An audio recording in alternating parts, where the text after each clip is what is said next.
¿Cuál fue la teoría que él plantea para poder llegar a esa conclusión, ¿no? Bueno, la teoría en que él llega es la famosa teoría llamada teoría de la evolución química o quimiosintética de Oparin. En esta teoría, el famoso Alexander Oparin llega a explicar cómo es que se había originado la vida en la Tierra. ¿Cómo es eso? Él decía que hace muchos años en una Tierra muy primitiva, en la Tierra, obviamente la Tierra muy primitiva, había diferentes gases como amoníaco, como CO2, ¿no? Vapor de agua en el medio. No había capa de ozono, según cuenta él en su teoría. ¿Qué más nos manifiesta? De que el mar era una especie de sopa orgánica, una sopa que paraba hirviendo por la razón de que la radiación al caer a la Tierra y no estaba filtrada pues por la capa de ozono, porque no había capa de ozono, y la intensidad de la radiación era tan fuerte que provocaba que el mar, el agua de la Tierra, hierva. Hasta que en un momento esta radiación impactó sobre moléculas que estaban en el medio ambiente, que es metano, amoníaco, CO2, vapor de agua, ¿no? Entonces impactó hasta que lo empujó al agua. Y esto provocó la aglomeración de estas moléculas, dando lugar a un cuerpo, o sea, a una célula, conocida como los coacervados. Los coacervados, según explica él, fueron los primeros seres vivos que invadieron la Tierra en la sopa orgánica, que era el mar. Entonces, pero sin embargo, toda teoría tiene que pasar por un método científico para poder ser validada, ¿no? Entonces, él no validó su teoría usando el método científico, o sea, no hizo una experimentación, era pura suposición. Entonces, para eso aparecieron dos personajes llamados el famoso Miller-Urey.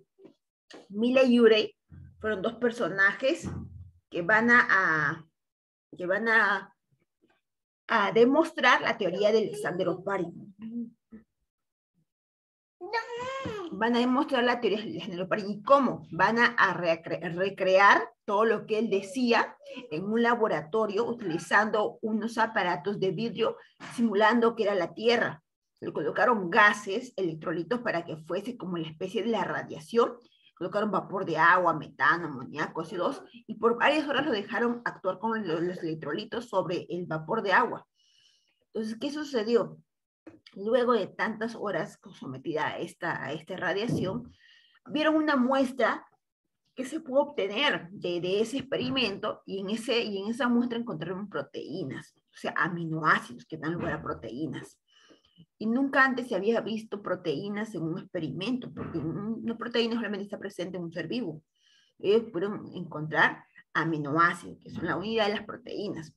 Entonces, con eso dieron a entender que sí se pudo haber formado, pues, los seres vivos a partir de todo lo que contó Oparin, porque Miller y Urey demostraron la teoría de Oparin en un experimento. Entonces, con eso da a entender, jóvenes, de que sí, sí, la presencia de coacervados se dio por la agrupación de moléculas, o sea, componentes químicos. Entonces, eso lleva a que Oparin sea considerado el padre de la bioquímica, por su gran aporte, ¿no?, al explicar que todo ser vivo se origina de la composición y aglomeración de componentes químicos sometidos a radiación solar, ¿no? Entonces, por ello, él es el padre de la bioquímica. Ahora, una vez habiendo conocido ya pues, al famoso Alexander Oparin, también tenemos que saber que hablar de bioquímica es hablar de los elementos químicos de la tabla periódica.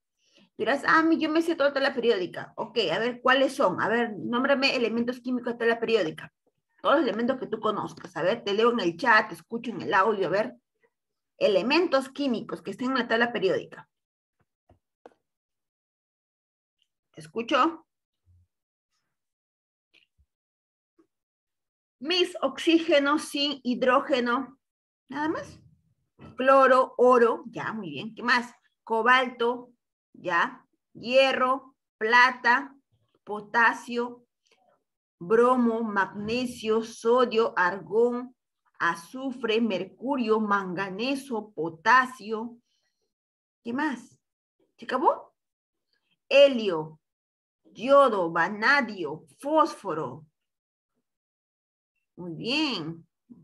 Carbono, excelente. principal. Litio, calcio, cobalto, selenio, nitrógeno. ¿Qué más no he, a ver, dime, fíjate que no he mencionado. Zinc, flúor, plata, muy bien. Cobre, muy bien. Titanio, ya. Excelente, chicos. Ahí nomás, stop.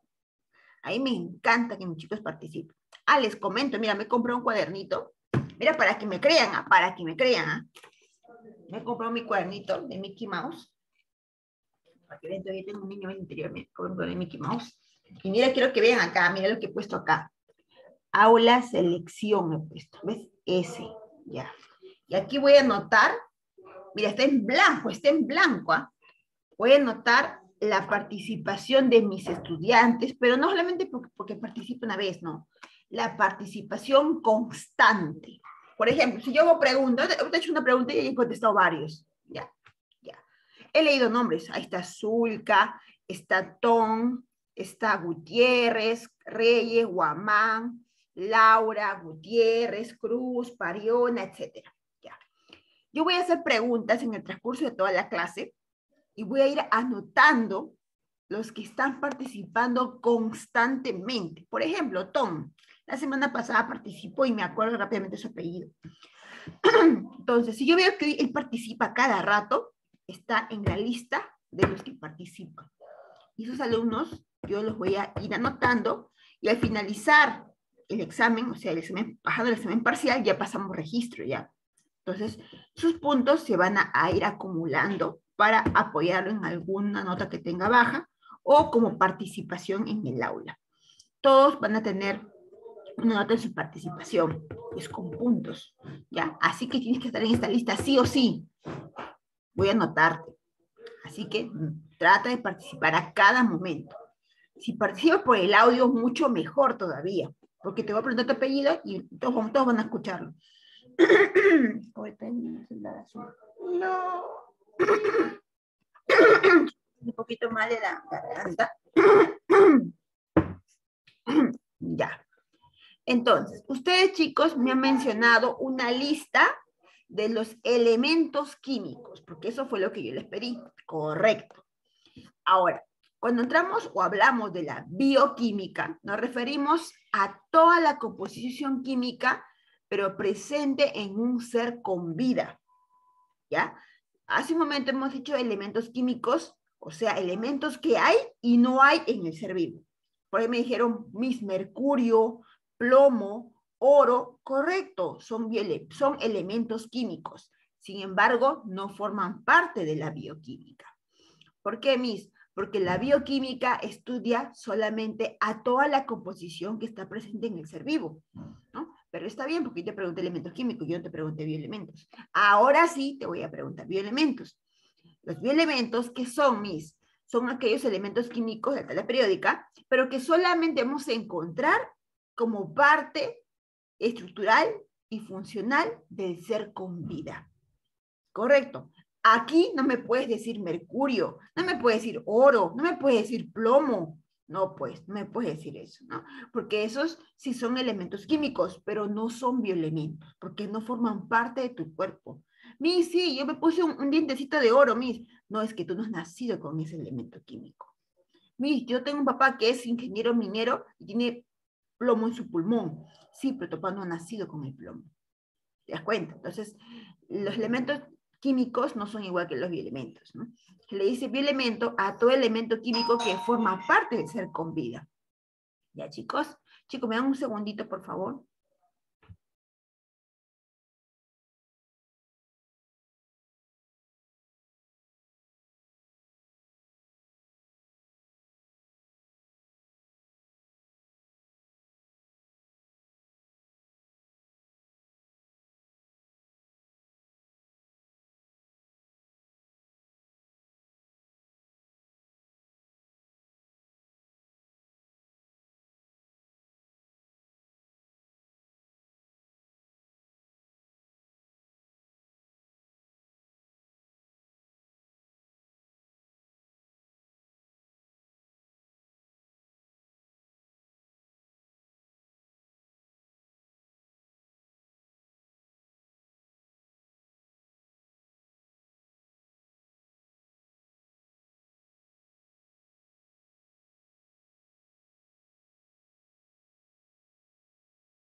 Ya, chicos. Entonces, te estaba mencionando que se llama bioelemento a todo aquello, pues, a todo elemento químico que forma parte de nuestro cuerpo. Mis, ¿cuántos bioelementos hay? Acá vamos a verlo. A ver, vamos a primero clasificarlo, ¿no? Los bioelementos son aproximadamente 30, clasificados en dos grandes grupos. Recuerda, aproximadamente, pues, son 30 bioelementos, en los cuales se van a agrupar en dos, en primarios y en secundarios, ¿ya?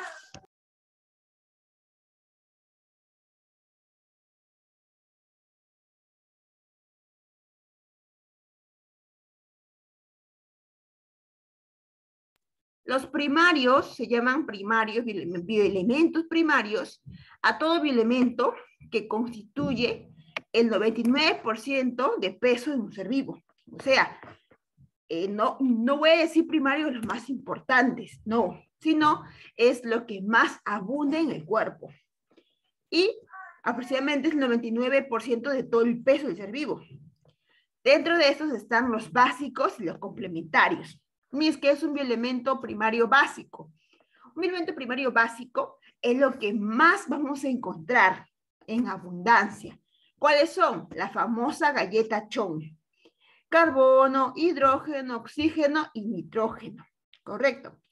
Llamados también bioelementos primarios básicos o conocidos como organógenos, porque intervienen directamente en la formación de las moléculas orgánicas. O sea, forman parte del esqueleto de los glúcidos, lípidos, proteínas, etc.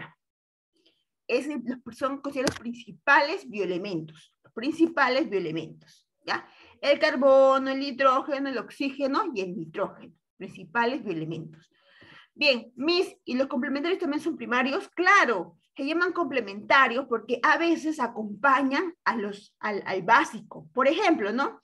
Si yo hablo del ácido nucleico, que es el ADN o el ARN, el ADN o ARN tiene sus elementos básicos. ¿Cuáles son? Son 5, porque le dicen al ácido nucleico, o sea, al ADN, le dicen molécula pentanaria. ¿Pero por qué dicen pentanaria? Porque tiene 5 bioelementos básicos. El carbono, el hidrógeno, el oxígeno, el nitrógeno. Hasta ahí están los básicos, pero falta uno. ¿Quién? El fósforo.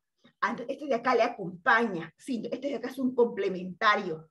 Este es el fósforo. ¿Te das cuenta? Por ejemplo, en el caso de las proteínas, le dicen biomoléculas cuaternarias. ¿Por qué? Porque tiene 4 elementos básicos: carbono, hidrógeno, oxígeno y nitrógeno. Sí, pero acá solamente están los básicos, sí, solamente los básicos, pero hay algunas proteínas, algunas que tienen azufre, que ya sería 5, pero hay a veces nada más, no siempre. Entonces son complementarias, ¿te das cuenta? Entonces, ¿quiénes son los complementarios? El fósforo y el azufre. Estas constituyen a moléculas orgánicas en algunos momentos, ¿no? Entonces tenemos ahí los básicos, que son la galleta Chon, carbono, hidrógeno, oxígeno, nitrógeno, y los complementarios. Te preguntan, ¿a quiénes le consideran el esqueleto o el armazón de las moléculas orgánicas? A las básicas. Las básicas, porque para que se pueda formar una bimolécula orgánica, su esqueleto es carbono, hidrógeno, oxígeno, nitrógeno, es su principal esqueleto. Entonces le llamamos básicos, ¿ya? Básicos.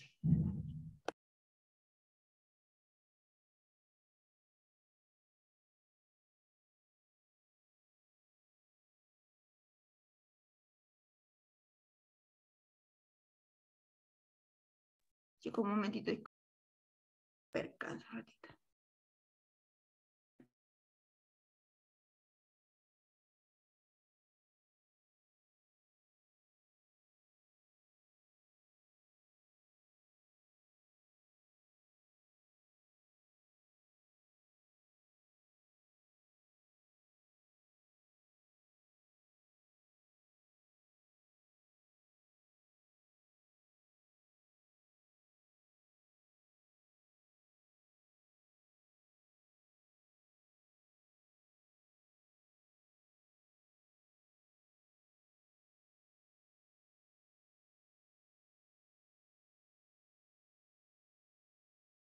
Bien. Entonces, chicos, como les decía, Esos son los primarios. Ahora pasamos a los complementarios. ¿Quiénes son los complementarios? Son aquellos que solamente constituyen el organismo en un 1%. En un 1% nada más lo encontramos en nuestro cuerpo, en un 1%. ¿Ya? Ahora, dentro de estos secundarios hay dos, los que hay un poquito más y los que hay un poquito menos. Los que hay un poquito más son los famosos macroconstituyentes. Y ahí está el calcio, el magnesio, el potasio, el cloro y el sodio. ¿Ya? Entonces, de estos, de los secundarios, estos, los macro, son los que abundan dentro de los secundarios.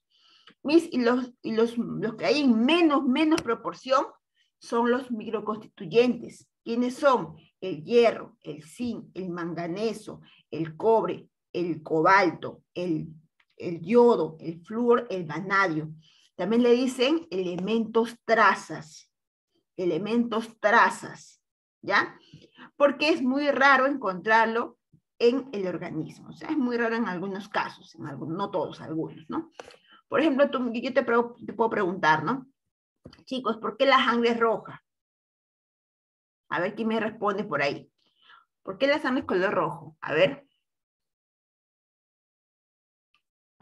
Me dice, por la presencia del hierro. Excelente, excelente. Por los glóbulos rojos, por la hemoglobina. No. El hierro es un elemento químico que forma parte de la hemoglobina. Es como si yo te digo, a ver, chicos, quiero hacer una limonada sin limón. No se puede, ¿correcto? Entonces, la hemoglobina, su principal composición es el hierro. Es algo así. O sea, no puede haber hemoglobina si es que no hay hierro. Entonces, esa hemoglobina, su principal composición es hierro, y el hierro le da el color rojo a la sangre. Y la hemoglobina está sobre el glóbulo rojo, porque la hemoglobina tiene atracción por los gases, oxígeno, CO2 y monóxido de carbono. Son los gases que atraen a la hemoglobina. Por eso es que la hemoglobina se encarga de transportar los gases. Y esta está sobre el glóbulo rojo. Entonces, el hierro es composición de la hemoglobina, ¿correcto? Entonces, mira, y tú sabes que mínimo una persona debe tener 11 de hemoglobina para que esté en su rango límite. Mínimo 11, ¿no? Si tú tienes menos de 11, considérate persona con anemia. Entonces, si el hierro es tan importante en el organismo para constituir a la hemoglobina, aquí, en lo que te estoy diciendo, dice que solamente hay un 1%. O sea, es un secundario. 1% es secundario. O sea que los primarios hay en mayor cantidad. Excelente, ¿no? Porque son 1,29%. Hay en abundancia. El carbono, hidrógeno, oxígeno, nitrógeno, fósforo y azufre. Hay en mayor cantidad. En cambio, un 1% también está aquí el calcio. El calcio que ayuda a endurecer tus huesos. Un 1%. ¿No? Tú me dirás, pero no son muy importantes. No, sí son importantes. El hecho de ser secundario no quiere decir que no sean importantes. No, secundario es porque hay en poca proporción, pero todos son importantes. No porque sea secundario no quiere decir que no sea importante. Sí es importante. Imagínate sin hierro, imagínate sin calcio. ¿Te das cuenta? Entonces, no es por la importancia, sino es por la cantidad. ¿Ya, chicos? Espero que esta ahí se esté comprendiendo. Ya, cualquier cosa me avisas. Continuamos. Continuamos.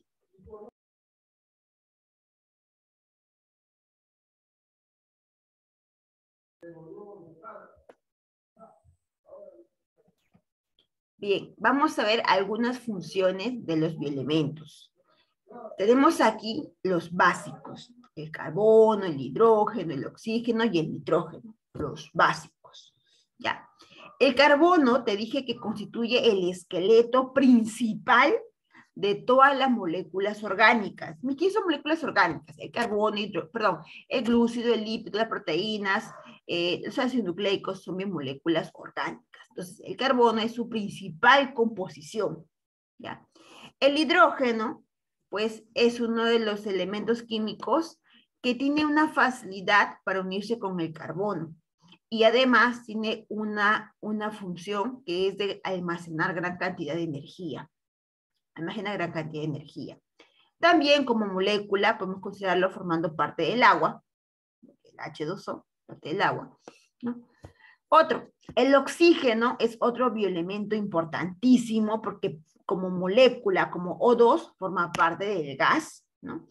Que es importante para la respiración en seres vivos. Otro formando también parte del agua y además se comporta como el último aceptor de electrones en la respiración celular. No olvides también que el oxígeno es el desecho metabólico de las plantas durante la fotosíntesis.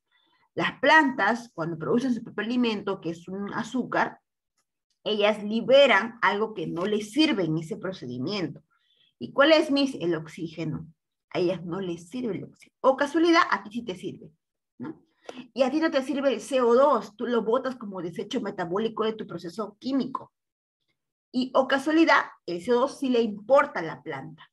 Le sirve para formar su azúcar. Estamos hablando de que es una ayuda mutualista, ambos están apoyando de manera indirecta, porque la planta no bota oxígeno, ay, pobre ser humano, le voy a dar mi oxígeno. No, a la planta no le importa si tú estás vivo o no estás vivo. Y tú botas tu desecho, tu CO2 al medio ambiente, no pensando en la planta, ay, voy a botar mi CO2 para darle vida a la planta. No, tú botas porque así no te sirve. Pero esos gases que son desechos para ambos pueden ser beneficiosos para ustedes, ¿no? Para ti le sirve el oxígeno, a ella le sirve el CO2. ¿Te das cuenta? Entonces, hay que darnos cuenta de la importancia de las plantas y la importancia del apoyo mutualista. Bien, entonces el oxígeno es como gas, porque acá es un bioelemento, pero como gas, pues es importante porque es el desecho metabólico de las plantas y es el principal combustible para la respiración celular y la respiración, ¿no?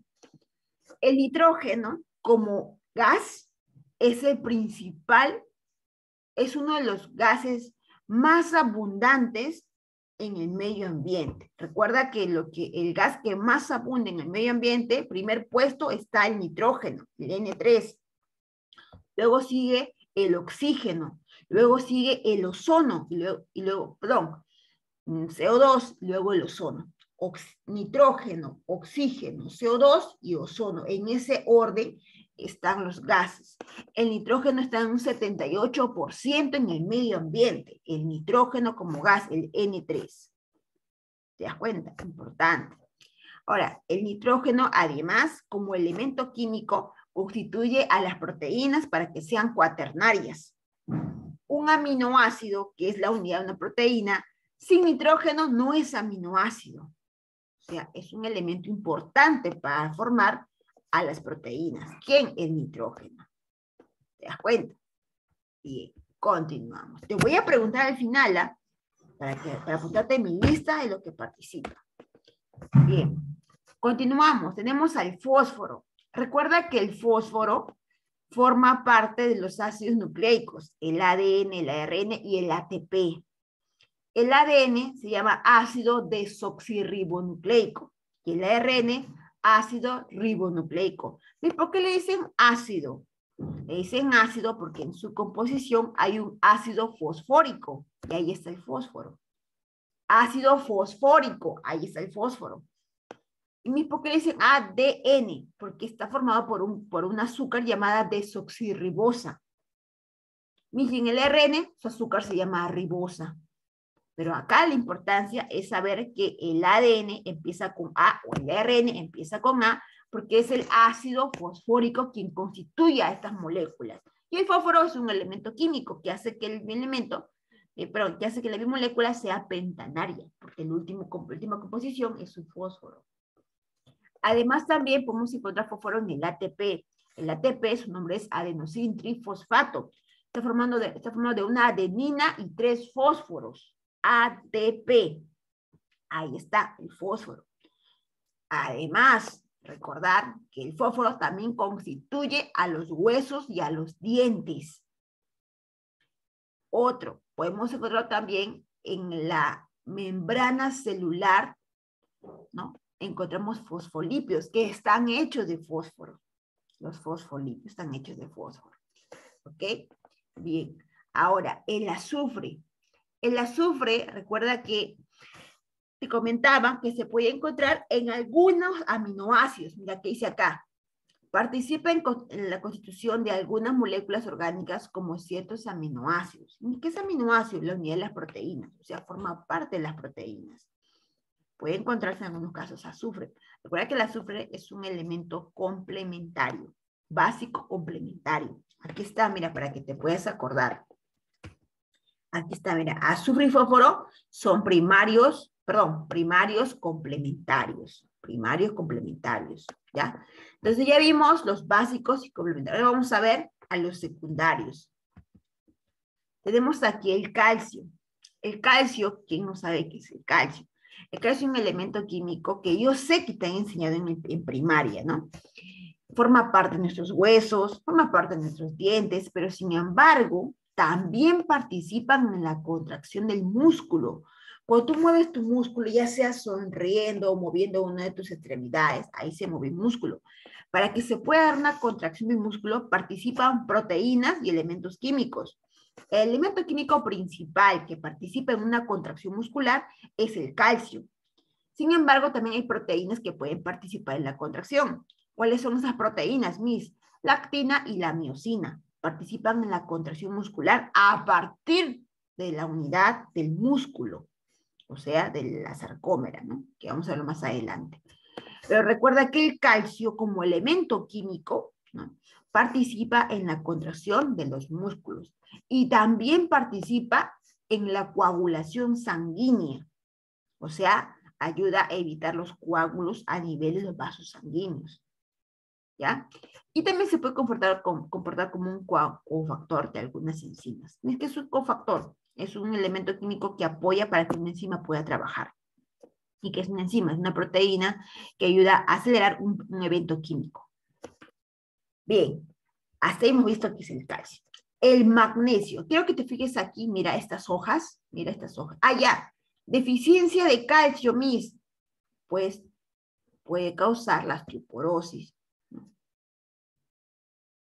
Ahí está, mira, problemas del calcio, ¿no? Mira cómo ya se ve como huecos, pierde su consistencia. Veamos aquí, mira, una hoja de una planta, obviamente, tiene magnesio, el color verde resalta. En cambio aquí esta hoja ha perdido su magnesio, hay deficiencia de magnesio. A mí se ha vuelto amarilla, así es. El magnesio es el principal componente químico de la clorofila. Y la clorofila, recuerda, es el pigmento que se encuentra en el tilacoide del cloroplasto. La clorofila es el principal pigmento fotosintético ubicado en los tilacoides del cloroplasto. O sea, que el magnesio forma parte de la clorofila. Es como la limonada, te dije, ¿no? Tiene que haber sí o sí limón. Aquí igual. Clorofila tiene que tener sí o sí magnesio, ¿ya? Entonces, el magnesio atrae la radiación solar. ¿Para qué, Miss? Para iniciar la fotosíntesis. Si no hay magnesio, no hay fotosíntesis. ¿Te das cuenta?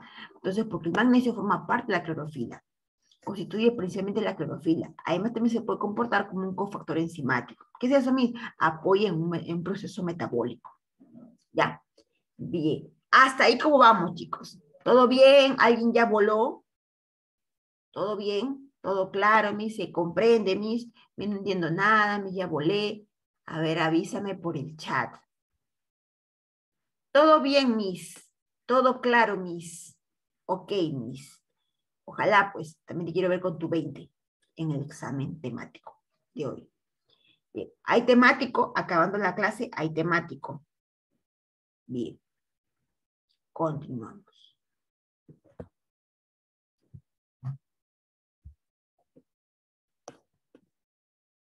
El potasio. El potasio es un importante catión, tiene carga positiva. A nivel de la célula, o sea, dentro de la célula, forma parte, ¿no?, de un equilibrio, o sea, permite el equilibrio hídrico. Tú sabes que en la célula hay agua. Para que la cantidad de agua sea necesaria, quien regula la cantidad de agua que debe haber en la célula es el potasio. El potasio es un catión intracelular, carga positiva, que va a participar en regular cuánto de agua debe haber dentro de la célula. Además, también el potasio ayuda en los impulsos nerviosos. Cuando alguien tiene un razonamiento, ¿no?, a nivel cerebral, las neuronas se comunican entre ellas para generar una comunicación llamada sinapsis. Esa sinapsis permite razonamiento, pero para que se pueda dar el impulso nervioso de una neurona a otra neurona, participa el potasio. El potasio se comporta como una especie de activador para poder hacer el impulso nervioso y pueda llevar una información a otra información, las neuronas. ¿Ya? El potasio también participa en la contracción muscular y también participa como cofactor. ¿Ya? El cloro, así como el potasio es carga positiva, el cloro es carga negativa, pero el cloro también ayuda a la regulación de la presión osmótica, o sea, cantidad de agua en la célula, pero a nivel externo. El cloro tiene que estar afuera de la célula para poder regular su cantidad de agua. Y el potasio tiene que estar adentro, en la parte interna. ¿Ya? Además, también el cloro forma parte de la sal. Por ejemplo, si tu mamá hoy día hace un arroz con pollo, hoy me vas a sentir el saborcito de la sal. La sal es el famoso cloruro de sodio. Cloruro de sodio. Ese cloruro de sodio está hecho de cloro y de sodio, obviamente. Y ese cloro, obviamente, forma parte de la sal. Ahí está el sodio. El sodio es el catión también más importante, pero a nivel extracelular. ¿Qué no hay potasio? No hay potasio a nivel intracelular. Pero a nivel extra no era el cloro. No, el cloro es un anión, carga negativa, extracelular. En cambio, el sodio es carga positiva a nivel extracelular. El sodio también ayuda en la regulación osmótica, o sea, cantidad de agua a nivel de la célula. Y también permite la transmisión de impulsos nerviosos al igual que el potasio, hacer los impulsos nerviosos a nivel de la neurona. Y también se comporta como un cofactor enzimático. Tiene la misma función parecida al potasio, porque ambas van a estar en constante movimiento para generar estas funciones, que son impulso nervioso, regulación osmótica, y se comporta como cofactor. Si te das cuenta, las funciones de acá, potasio y cloro son las mismas. Son las mismas. La única diferencia es que este es un catión, carga positiva, este es un catión extracelular, este es un catión intracelular. El potasio siempre tiene que salir de la célula. El sodio siempre tiene que salir de la célula. Y el potasio tiene que estar siempre dentro de la célula. Potasio dentro de la célula y sodio fuera de la célula, para poder regular. ¿Ya? Bien, continuamos. El hierro, justo lo que hablábamos. El hierro participa, como te decía, en la principal constitución de la hemoglobina. Si no hay hierro, no hay hemoglobina. Y también podemos encontrarlo en la mioglobina. ¿Pero qué es la mioglobina? La mioglobina es la proteína que transporta gases, pero en el músculo. Y la hemoglobina en la sangre. Y la mioglobina en el músculo. Entonces el hierro se puede encontrar tanto en hemoglobina como en mioglobina. Ambas participan en el transporte y almacenamiento del oxígeno. ¿Ya? Además también podemos ver que el hierro es la constitución de los citocromos, ¿no? Ayuda a transportar electrones de un lugar a otro. Transporta electrones. ¿Ya? Bien. Mira esta imagen. Tenemos ahí una imagen de una muestra de sangre, unos componentes normales y unos anormales. Lo normal es que la cantidad de hemoglobina esté presente en el organismo, en la sangre. Y en la anemia es cuando la cantidad de hemoglobina no es suficiente. Pero ¿cuál es la consecuencia aquí de tener anemia?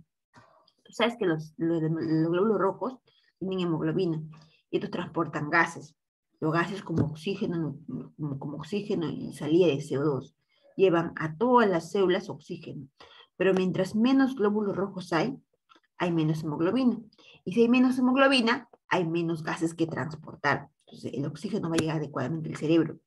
Los niños con anemia tienen esta dificultad, que al no llegar buena cantidad de oxígeno al cerebro, pues no hay un buen razonamiento, no hay un buen desarrollo del cerebro. Por lo que es bueno que los niños no tengan anemia. Siempre tienen que estar alimentados, ¿no? Con alimentos, ¿no?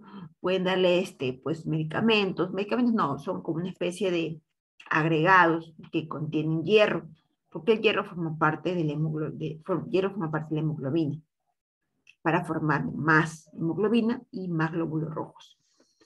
Bien, continuamos. Otro, el zinc. El zinc también es un catión carga positiva que actúa como cofactor enzimático. ¿Es que es un cofactor enzimático? Un cofactor enzimático, chicos, es como una enzima inactiva. A ver, tengo una enzima inactiva. Una enzima normalmente, ¿qué hace? Acelera un proceso químico. A esta enzima le falta su pila para que funcione. ¿Ya? Entonces, esa pila es el zinc, el cofactor. ¿Ya? Una enzima normal, que ya está activada, ¿qué hace? Acelera un proceso químico, hace que algo trabaje rápidamente. Pero si esa enzima le falta su pila, o sea, su cofactor, no va a poder trabajar. Entonces, la pila es el zinc, es un cofactor. El calcio se comporta como un cofactor, se comporta como cofactores para activar enzimas. El cobre también es otro elemento químico que forma parte de los pigmentos respiratorios de algunos animales invertebrados.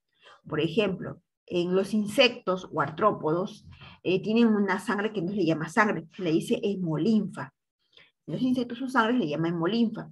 Esa hemolinfa también tiene estructuras que transportan gases. Entonces, pero esa hemolinfa no está hecha de hemoglobina, porque hemoglobina está en la sangre del ser vivo, ser humano, vertebrado. En los invertebrados, en vez de hierro, hay cobre. En los invertebrados, en vez de hierro, hay cobre. Y el cobre aprecia un color medio azul, azulado. Por eso dicen animales de sangre azul. ¿Okay? El manganeso también se comporta como un cofactor, pero de tipo catión, un cofactor enzimático. Y también se puede encontrar en una partícula llamada la partícula Z, que forma parte de un proceso metabólico llamado fotosíntesis. El manganeso no es igual que el magnesio. El manganeso se puede encontrar en una partícula Z, llamada así, y esta apoya en la ruptura del agua para hacer la fotosíntesis. En cambio, la clorofila forma parte principal para hacer la fotosíntesis. El manganeso solamente apoya, ¿ya? Y el cobalto es un elemento químico que forma parte de la vitamina B12. La vitamina B12 es importante también para evitar la anemia. Y el cobalto forma parte de esta vitamina B12, el cobalto. Y el yodo es el bioelemento que lo podemos encontrar principalmente constituyendo a algunas hormonas, como la T3 y la T4, la triiodotironina y la tetrayodotironina. Esas hormonas se llaman tetra y tri, tetra porque están formados por 4 yodos, y triiodotironina porque están formados de 3 yodos. Esas hormonas tienen yodo en su composición, y es como la limonada, ¿no? El yodo es como limón para formar a esa hormona. Esa hormona ayuda a que el cuerpo tenga la capacidad de cumplir sus funciones de manera, pues, correcta. O sea, apoya en un buen metabolismo del organismo. Buen metabolismo. Pero, ¿qué pasa? El no consumo, si tú no consumes yodo, por ejemplo, y no consumes yodo, se te mira la imagen acá, se te inflama la glándula tiroidea que está aquí. Una cosa es el cartílago tiroides y otra cosa es la glándula tiroides. La glándula tiroides es como una masa esponjosa que está sobre el cartílago tiroides. Repito, la glándula tiroides está sobre el cartílago tiroides. Me dice, ¿qué pasa si yo no consumo yodo? Se te inflama la glándula tiroidea. Mira, mira acá la imagen. Y esa inflamación se conoce como bocio. Se conoce como bocio. A esa inflamación se le conoce como bocio. ¿Ya? Entonces, ¿y eso por qué, Miss? Por la ausencia de las hormonas. Las hormonas van a poder formarse, entonces se inflama. ¿Y por qué la hormona no se forma? Porque la hormona para que se forme necesita de yodo. La triiodotironina y la tetrayodotironina, ¿no? Requieren de yodo, ¿ya? Entonces, en los niños, la ausencia o la falta o la deficiencia, o sea, falta de consumo de yodo, produce cretinismo. Aquí está, mira, cretinismo, ¿ves? Que es un proceso de retardo mental, donde el niño, pues, obviamente no tiene un coeficiente adecuado o acorde a su edad. Y sus extremidades no se desarrollan como un niño normal, sino siempre se queda con ese tamaño, deficiencias al caminar, no desarrolla bien sus extremidades, etc. En adultos produce el bocio. Bien, entonces eso es el yodo. Bien, hasta aquí hemos visto bioelementos. Voy a preguntar, antes de pasar a biomoléculas, voy a preguntar. Vamos a ver cómo nos va. A ver, vamos a ver cómo nos va. Uy, ¿qué pasó? Se cerró. Ya. Vamos a ver cómo nos va. A ver, preguntas. ¿Cómo se denomina, escucha, cómo se denomina el bioelemento químico que participa en la contracción muscular, que participa en la coagulación sanguínea? El calcio. Muy bien, el calcio. Así es, el calcio. Otra pregunta. La hemolinfa transporta gases en los artrópodos o insectos. ¿Cuál es su principal composición para esa hemolinfa? El cobre. Así es. Antes me estaba olvidando algo importante. Algo muy importante. Así como en el hombre, la hemoglobina es la proteína que está formada de hierro, en los insectos, su sangre se llama hemolinfa, pero ellos no tienen hemoglobina. Ellos tienen hemocianina. La hemocianina es como su hemoglobina, ¿ya? Y así como la hemoglobina está hecho de hierro, la hemocianina en los insectos está hecho de cobre. Voy a repetir.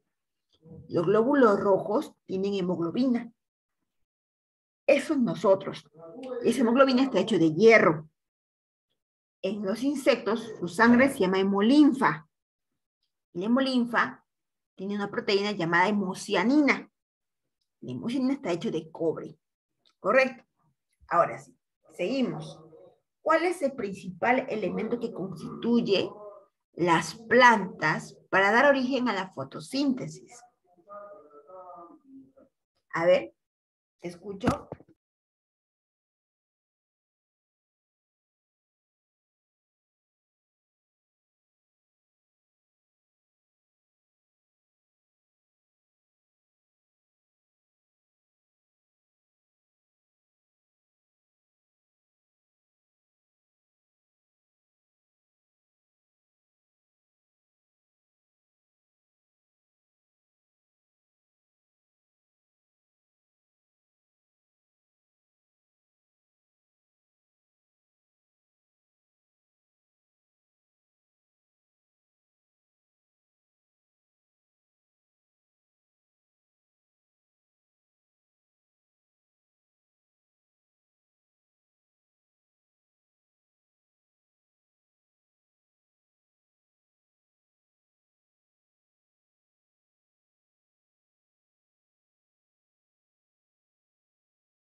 Chicos, continuamos. A ver, me perdí el celular, chicos. Sí. A ver, una pregunta más para pasar a agua. A ver, ¿a quiénes se les considera,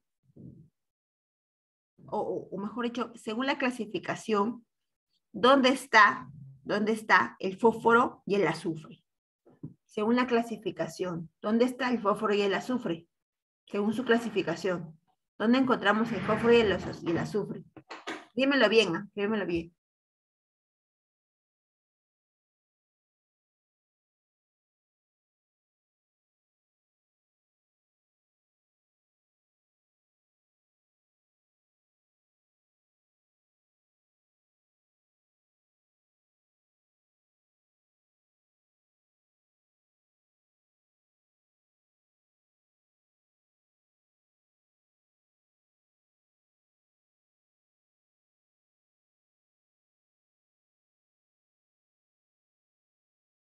Muy bien. Primarios, ¿ya? Complementarios. Muy bien, Pomalía. Becerra. ¿Quién más? Barzola. Conga. Reyes. Chuquivilca, la Nazca. Muy bien, chicos. Esos apellidos, sus apellidos, chicos, me hacen recordar que yo les he enseñado años pasados. A algunos les he enseñado, bueno, yo enseño solamente de tercero para arriba. Yo no enseño primero, ni segundo, ni primaria. Así que los que han estado en segundo, pero están, bueno, que algunos se modifican cuando hay selección, otros se modifican. Pero la mayoría, apellidos sí me hacen conocidos. Los tengo desde, ha habido ocasiones que he entrado a dictar primaria, pero así una vez al año, así para cubrir a alguien que faltó, una profesora que faltó. Pero sí, pues alumnos los tengo desde chiquititos, me conocen. Ay, me llegan al apoyo. Ya bien, chicos, para no llorar, la respuesta es primarios complementarios. Excelente, jóvenes. ¿Ya? Excelente. Bien, continuamos. Ahora vamos a entrar al estudio de las biomoléculas. ¿Qué es una biomolécula? Una biomolécula, como el nombre lo dice, es una molécula que viene a ser la unión de dos o más bioelementos, que pueden ser el mismo tipo de bioelemento o pueden ser de bioelementos diferentes. Por ejemplo, ¿no? Dos oxígenos o dos oxígenos molecular. H2O, dos hidrógenos, un oxígeno, agua, que son biomoléculas o moléculas. Ahora, lo voy a llamar biomolécula si esa molécula forma parte del ser vivo. Si forma parte del ser vivo, lo llamo biomolécula. Pregunta, ¿el CO2 es una biomolécula? El CO2 es una biomolécula. ¿Forma parte del ser vivo? El CO2, a ver qué me dicen por ahí. ¿Sí o no?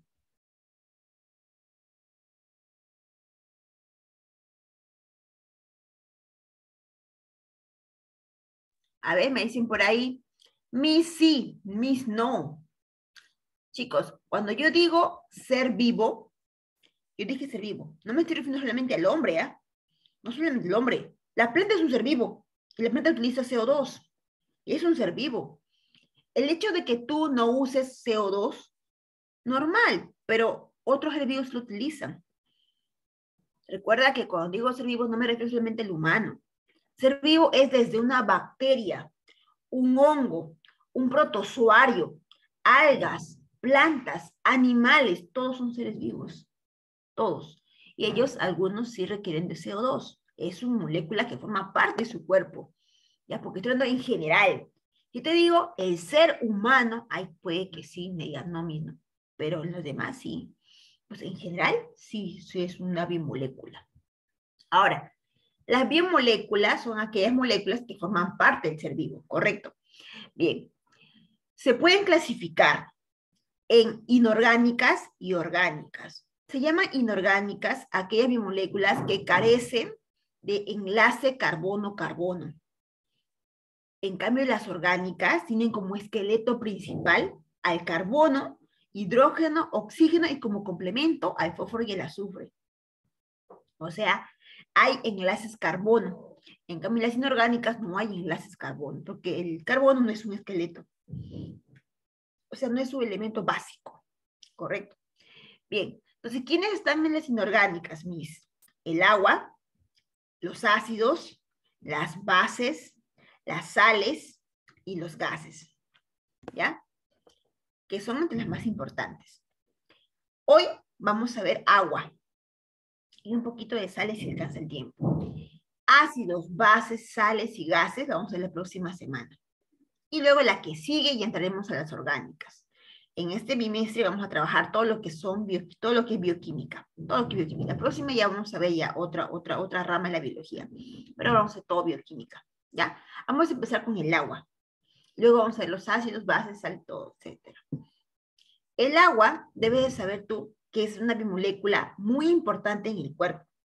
Es más, es un principio inmediato de la naturaleza inorgánica, porque es lo que encontramos como molécula sin vida en el cuerpo humano, principal. Por ejemplo, una malagua o medusa tiene 95% de agua. Un pino tiene 47% de agua. Una lombriz de tierra tiene 83% de agua. Una semilla tiene 20% de agua. El ser humano tiene de 65 a 70% de su peso, eso es el agua. ¿Te das cuenta? En porcentajes, ese es el agua. ¿Te das cuenta? Entonces, el agua lo podemos encontrar en el cuerpo humano también. Si hablamos del cuerpo humano específicamente del hombre, ¿no? Cuerpo humano. Entonces, podemos decir que la saliva es agua, que las lágrimas, agua, sudor, agua, sangre, agua, líquido amniótico, agua, líquido sinovial, agua, líquido cefalorraquídeo, agua, semen, agua. Casi todo es agua. ¿Te das cuenta? Entonces, el agua, ¿qué cosa es? Es una bimolécula binaria formada por hidrógeno y oxígeno. Es la más abundante en los seres vivos, cuyo rol principal es proporcionar un medio o ambiente acuoso indispensable donde se va a llevar a cabo varios procesos químicos que son importantes para la vida.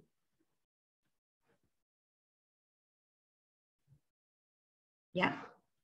Entonces, recuerda que las células tienen una parte central llamado citoplasma, que está formado de agua. Y ahí es donde se da, pues, eventos químicos para que pueda trabajar correctamente la célula. Y la célula es la unidad fundamental de todo ser vivo. ¿Qué quiere decir? Que un ser vivo que no tiene célula no es un ser vivo, pues. Todo ser vivo debe tener sí o sí al menos una célula. Hay seres vivos que su cuerpo es una sola célula. Animales unicelulares, seres vivos unicelulares. Nosotros que somos pluricelulares, porque tenemos millones de células, somos pluricelulares. ¿Te das cuenta? Bien, seguimos. Mis características del agua. El agua es una molécula covalente. ¿Por qué? Porque sus componentes químicos, que son el oxígeno y el hidrógeno, se mantienen unidos, mira, por enlace covalente. Esto es una molécula de agua, oxígeno y dos hidrógenos. Pero para que se mantengan unidos es porque tienen cargas opuestas. El hidrógeno es positivo y el oxígeno es negativo. Entonces, el enlace que atrae a estas cargas, a estos elementos por sus cargas, se llama enlace covalente. Y cuando se forma ese enlace, los oxígenos, al separarse, forman un ángulo de 104,5 grados. Por eso decimos que es asimétrico. Es asimétrico, por el ángulo 104,5. Es asimétrico. Ahora, es dipolar porque esta parte de aquí, donde están los hidrógenos, es positivo y atrae a cargas negativas. Y el otro lado, que está acá negativo, atrae al otro lado cargas positivas, la carga opuesta. Es dipolar porque tiene dos cargas, carga positiva y carga negativa. Es dipolar. Es tetraédrica. En una mirada tridimensional, se puede ver, ¿no?, que la molécula es tetraédrica, tiene 4 lados, en una mirada tridimensional. ¿Ya? Bien. El enlace puente de hidrógeno es aquel que une las moléculas del agua. Tú me dirás, ¿qué, ¿no era enlace covalente? No, mira acá. El covalente es el que une a sus elementos que la constituyen. Esto es una molécula de agua. Estos son su enlace covalente. Pero si yo tengo varias moléculas de agua, aquí me acá hay una molécula de agua, otra, varias moléculas de agua, ellas se pueden unir entre moléculas por el enlace puente de hidrógeno. Enlace puente de hidrógeno son esos puntos negros, mira, ¿ves? Pero, ¿cómo es ese tipo de enlace? Mira, si el oxígeno es negativo, sabes que acá te mostré que era bipolar o dipolar, ahí está, negativo, e hidrógeno positivo. Entonces, el oxígeno, mira acá la imagen, el oxígeno va a atraer ¿a quién? Al hidrógeno, mira. Por ser negativo, atrae a la otra molécula de agua, pero su parte positiva. ¿Quién atrae? El oxígeno. Aquí, mira, este oxígeno, ¿a quién atrae? Al hidrógeno de la otra molécula. Ahí genera el enlace puente de hidrógeno. Es un enlace que va a haber atracción. ¿Ya? Son atracciones electrostáticas muy débiles, pero sin embargo permiten unir a las moléculas de agua con otras moléculas de agua u otras moléculas diferentes también. La unión entre las moléculas de agua a través del puente de hidrógeno recibe el nombre de cohesión molecular. Cohesión porque se sienten unidas. hay atracción, es la cohesión.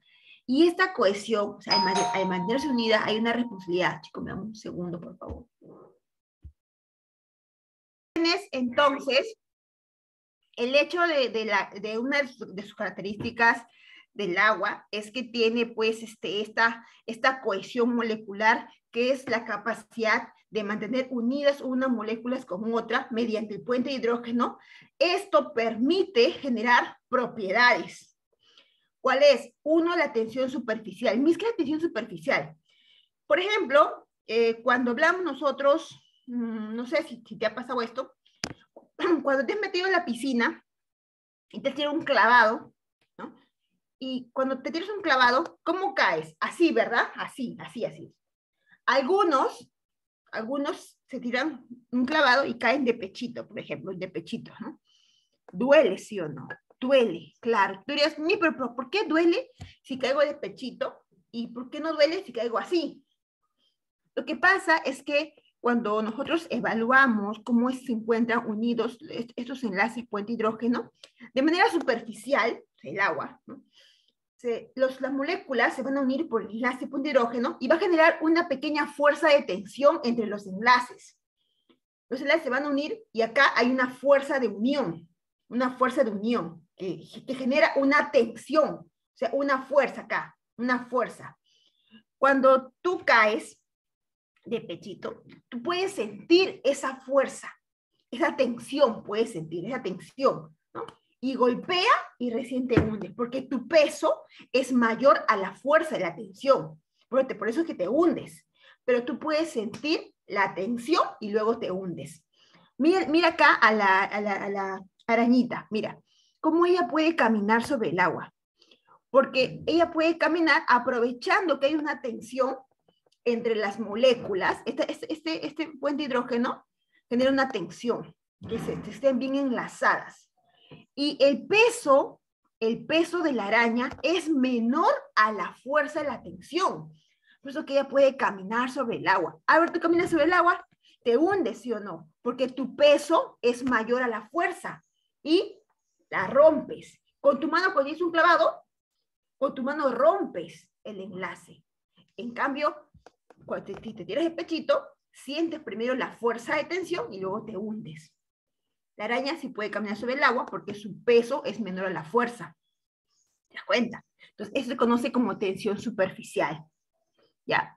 Ahora, el hecho de la cohesión, que es mantener unido a las moléculas, genera que el agua ascienda, mira, que el agua ascienda por tubos finos. Pero ¿eso a qué se refiere? Mira acá. Quiero que te fijes cómo es que esta molécula de agua va a sentirse atraída por esta otra molécula del agua. Mira, esto que ves acá es el oxígeno, ¿sí o no? Este oxígeno, ¿por quién está atrayéndose?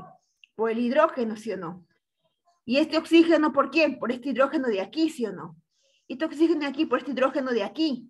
Y así está jalando a la molécula hacia arriba. ¿Sí o no? Entre ellas están jalando, sin querer queriendo, están jalando. Entonces, eso se conoce como capilaridad. Es la propiedad que le permite al agua ascender por tubos finos. Ejemplo, mis, cuando la sangre sube por las venas. La sangre se transporta de abajo hacia arriba para llegar al corazón, ser bombeada y llegar a los pulmones para que se pueda oxigenar la sangre venosa. Pero ¿cómo asciende la sangre venosa por las venas si ahí está la gravedad que está en contra? Correcto. La gravedad hace que todo pueda ir hacia abajo, pero la capilaridad es una propiedad que hace que el agua suba, la sangre es agua, suba, y cuando sube hay atracción entre las moléculas para que vaya ascendiendo. Pero ¿dónde entra ahí la gravedad? La gravedad va a provocar que esto no se dé, va a provocar que esto se vaya hacia abajo. Pero la naturaleza es tan sabia que te ha creado venas con válvulas. O sea, mientras que el agua sube, la válvula se cierra y va a impedir que el agua descienda. El agua sube, otra válvula, y evita que el agua retroceda. Entonces, las venas tienen válvulas en su recorrido para evitar que la sangre retroceda por la gravedad. Pero es apoyada por la cohesión y la capilaridad para que siga ascendiendo. ¿Me dejó comprender? Lo mismo sucede con plantas. El xilema es un tubo por donde sube el agua o savia bruta. Sube y no desciende, porque también hay válvulas que evitan que esta retroceda. Entonces, ahí entra la capilaridad. Propiedades del agua. Bueno, elevado calor específico. Se refiere a la capacidad que tiene el agua para absorber gran cantidad de calor. Sin embargo, varía muy poco su temperatura.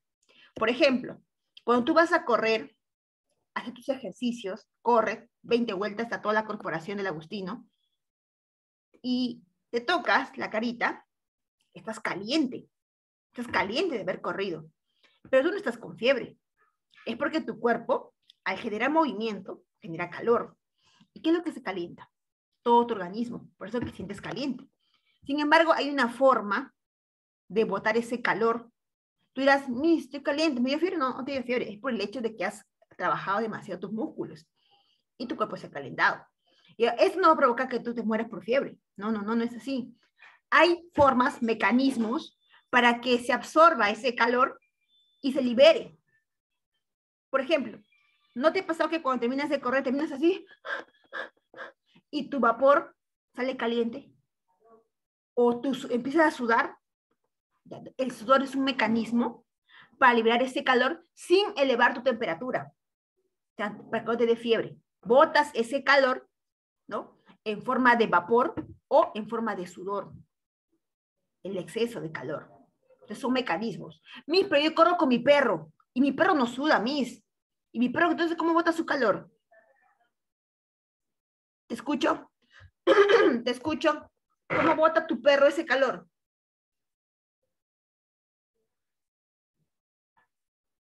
Mi perro ladra, Mi perro babea, Ya pues, chicos. ¿Cómo va a decir mi perro babea? Ya. Cuando corre mi perro, tu nariz se humedece demasiado. Por la lengua. Tu perro jadea. Excelente. Ahí me gustó ese término. Guamanchagua. Jadea. Babea, sí está bien, pero podemos decir jadea, porque cuando un perro jadea, también bota baba. Jadea. Así. Eso es jadear. Es su forma de liberar su calor. Es una forma, es un mecanismo a esta propiedad. Elevado punto de ebullición. Se refiere a que el agua tiene esta capacidad que al acumular mucho calor o energía, tiende a botar eso, ¿no? Cambiando de estado. Deja tu tetera encendida, con agua obviamente. Pasa 1 hora. ¿Qué va a ocurrir? Tu tetera va a empezar a botar vapor. Pasa 2 horas, ya no hay agua. Se ha evaporado. ¿Sí o no? Pregunta, ¿a qué punto tiene que llegar para cambiar de estado? A ver, ¿a qué punto cambia para cambiar? ¿A qué punto llega para cambiar de estado?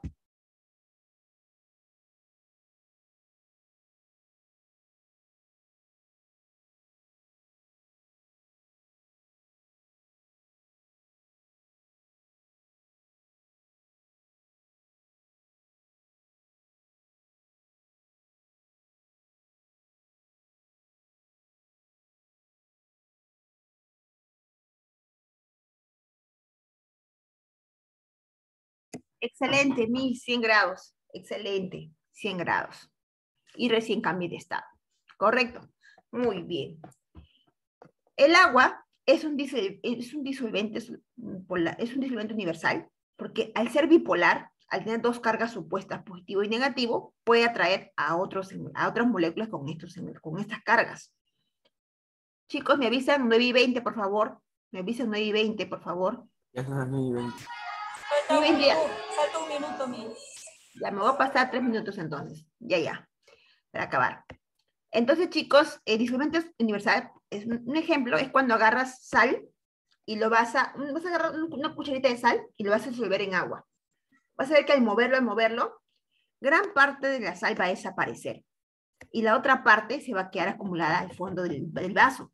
¿Por qué, Miss? Porque el agua tiene doble carga, positiva por el hidrógeno y negativa por el oxígeno. ¿Esto qué va a provocar? Esto va a provocar que la carga positiva atraiga la parte negativa de la sal. La sal está hecha de cloruro de sodio. Cloro más sodio. Cloro es negativo. Si cloro es negativo, ¿quién la atrae? ¿El oxígeno o el hidrógeno? Si cloro es negativo. El cloro, recuerda que es cloruro de sodio, cloro más sodio. Sodio es positivo y cloro es negativo. El cloro, ¿por qué se siente atraído? El cloro es atraído por el hidrógeno. Y el sodio, que es positivo, por el oxígeno. Y entonces va a empezar se va a disolver. Se va a disolver. Lo único que realmente queda unas pequeñas partículas en el fondo del agua, porque se disuelve. Es por tener doble carga bipolar. Si nosotros agarramos una molécula del agua y lo vamos a disociar, ¿qué me queda? Es hidrógeno y oxígeno, claro. Me queda OH y H, ¿no? Si yo separo el agua H2O, queda H y OH. Al OH le voy a llamar oxidrilo y al H le voy a llamar hidrogeniones. Toda molécula de agua se puede disociar en dos, en oxidrilos y en hidrogeniones. ¿Qué es un oxidrilo? OH. ¿Qué es un hidrogenión? H. Entonces, el agua es una molécula estable. Sin embargo, si se disocia o rompe, dicha disociación representa de siguiente manera. El OH es oxidrilo y el H es hidrógeno. El pH es la capacidad, ¿no? Mejor dicho, es el grado de acidez o alcalinidad que tiene una sustancia, según la concentración de hidrogeniones. Si hay en una solución líquida, hay más hidrogeniones, quiere decir que la sustancia va a ser más ácida. Y si hay menos hidrogeniones, es básica. Mira acá la imagen. La escala del pH se da del 0 al 14. Acá la concentración de hidrogeniones y oxidrilos varía en ese rango, permitiendo que la sustancia sea ácida o sea alcalina. Por ejemplo, mira acá, el jugo de limón o el zumo de limón tiene pH 2, es porque es ácida. El 7 es neutro, ni ácido ni alcalino. Por ejemplo, tú pruebas el limón, y dices ácido, claro, pero ¿cuánto de acidez tiene? En este caso, mira, vamos a decir que es ácido cuando hay más hidrogeniones y menos oxidrilo. Es alcalino, o sea, el antónimo de ácido, si hay más oxidrilos y menos hidrogeniones. ¿Y cuándo es neutro? Cuando la cantidad de oxidrilos es igual a la cantidad de hidrogeniones. Y en la escala, 7 es neutro. ¿Por qué? Porque es igual el oxidrilo con el hidrogenión. El zumo de limón, pH 2, o sea, es ácido. Mientras más se aleje del 7, o sea, menor que el 7, es ácida la sustancia. Y mayor que 7, es alcalina, el antónimo de ácido. Yo tengo gastritis, entonces no debes de tomar nada que sea menor a 7. Nada de jugo de limón, nada de vinagre, nada de naranja, nada de café. Café es 5. El plátano tiene 5. Y entonces, por la leche de magnesia es alcalina, es pH 10.